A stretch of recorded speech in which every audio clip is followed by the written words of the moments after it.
प्यारे साथियों, इस वीडियो में हम चर्चा करेंगे प्रकाश का परावर्तन क्या है। साथियों, लाइट ऑफ रिफ्लेक्शन क्या होता है। चूँकि हम क्लास 10th की बात कर रहे हैं तो क्लास 10th के लिए प्रकाश का रिफ्लेक्शन और रिफ्रैक्शन यानी कि light of reflection and light of reflection दोनों ही एग्ज़ाम के लिए वेरी इंपॉर्टेंट है। और चूँकि पूछ भी ले जाते हैं सीधे सीधे कि लाइट यानी कि प्रकाश का परावर्तन क्या है समझाइए, प्रकाश का अपवर्तन क्या है समझाइए। प्यारे साथियों, प्रकाश के परावर्तन को समझने के लिए सबसे पहले हमें पता चलना चाहिए प्रकाश क्या है। चूँकि क्लास 12th में जब आप जाएंगे तो वहाँ पर प्रकाश के बारे में बहुत सारे फॉर्म को बताया गया है। पहले प्रकाश कणों के रूप में कैसे चलता है, क्योंकि न्यूटन ने बताया था आपको। प्रकाश तरंगों के रूप में कैसे चलता है, क्योंकि हाइगेंस ने बताया था आपको। प्रकाश बंडलों के रूप में कैसे चलता है, ये किसने बताया था, वैज्ञानिक आइंस्टाइन ने बताया था। तो साथियों, सबसे पहले हमें पता चलना चाहिए प्रकाश क्या है, क्योंकि यहाँ न्यूटन की ही बात हम पढ़ेंगे। तो प्रकाश क्या है? प्रकाश एक ऐसा भौतिक साधन है, प्रकाश एक ऐसा भौतिक साधन है जिससे हम वस्तुओं को देख सकते हैं। मेरे साथियों, वैसे तो प्रकाश को हम कई परिभाषाओं से डिफाइन कर सकते हैं,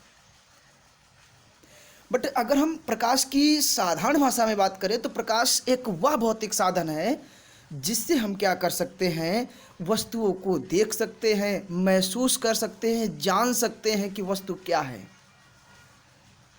मेरे साथियों, तो आशा करता हूं कि प्रकाश आप समझे होंगे क्या होता है।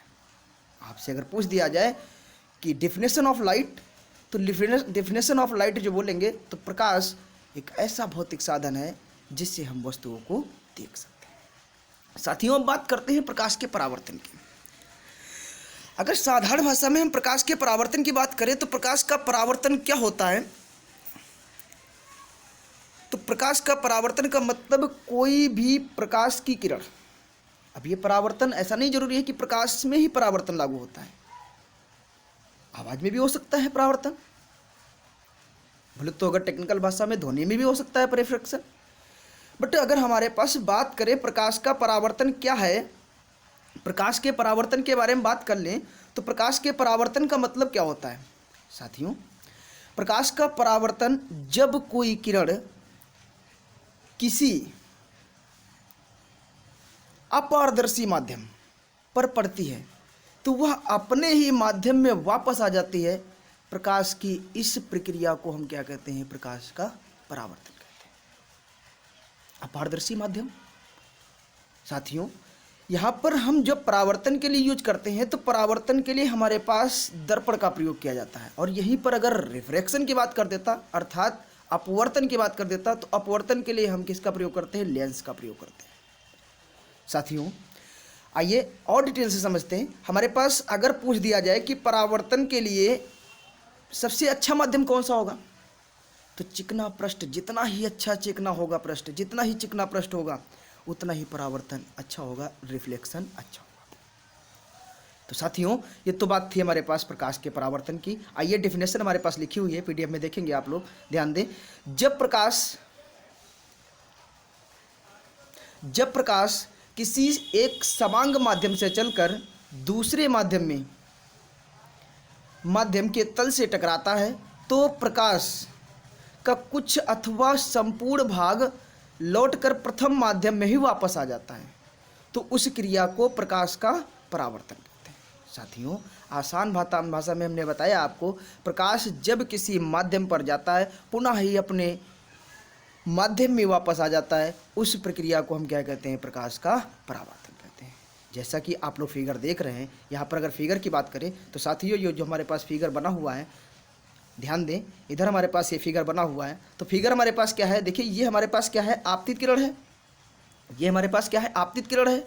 और यहाँ पर हमारे पास जब कोई प्रकाश इस तरीके से आया तो ये क्या हुआ भाई, लेंस था, ये दर्पण था, चूँकि हमारे पास दर्पण से सीधे परावर्तित हो गया।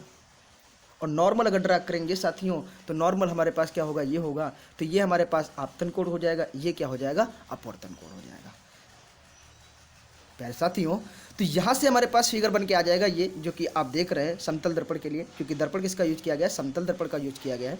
साथियों यहाँ पर हमारे पास जो दर्पण के लिए अगर परावर्तन की बात की जाए तो परावर्तन में बस सीधे सीधे बात आप समझ लीजिए आप कि जब कोई आपतित किरण किसी समतल अपारदर्शी माध्यम पर पड़ती है तो वह पुनः अपने ही माध्यम में वापस चली जाती है। प्रकाश की इस घटना को हम क्या कहते हैं, परावर्तन कहते हैं।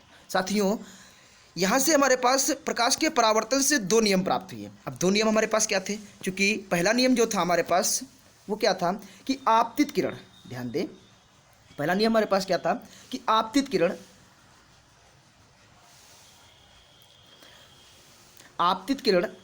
और परावर्तित किरण, आपतित किरण और परावर्तित किरण तथा अभिलंब तीनों एक ही तल में होते हैं। साथियों यहाँ से तल का मतलब समझ लीजिए आप लोग, तल का मतलब ये नीचे नहीं आया, एक ही तल में गए, दोनों सभी जो है एक ही तल में होते हैं। फिर से एक बार कि आपतित किरण, अपवर्तित किरण और अभिलंब तीनों एक ही तल में होते हैं। आगे बात करें अगर हमारे पास, तो आगे हमारे पास क्या बनेगा, दूसरा नियम जो था, चूँकि लिखा हुआ भी है, ध्यान दें यहाँ पर हमारे पास क्या है, देखिए साथियों यहाँ पर क्या है कि हमारे पास आपतित किरण, परावर्तित किरण और आपतन विधि या अभिलंब पर खींचा गया लंब एक ही तल में होते हैं। सेकेंड जो नियम था वो वैज्ञानिक स्नेल ने बताया था। क्या बताया था, आइए देखते हैं। यहाँ पर जो दिया था इन्होंने कि आपतित किरण की ज्या और अपवर्तित किरण की ज्या दोनों का अनुपात नियत रहता है, दोनों का अनुपात नियत रहता है, जो कि हमारे पास यहाँ पर क्या गिवन है, ध्यान दें हमारे पास गिवन है साइन आई यानी कि आपतन कोण की ज्या बराबर है परावर्तन कोण की ज्या, यानी कि आई बराबर है आर।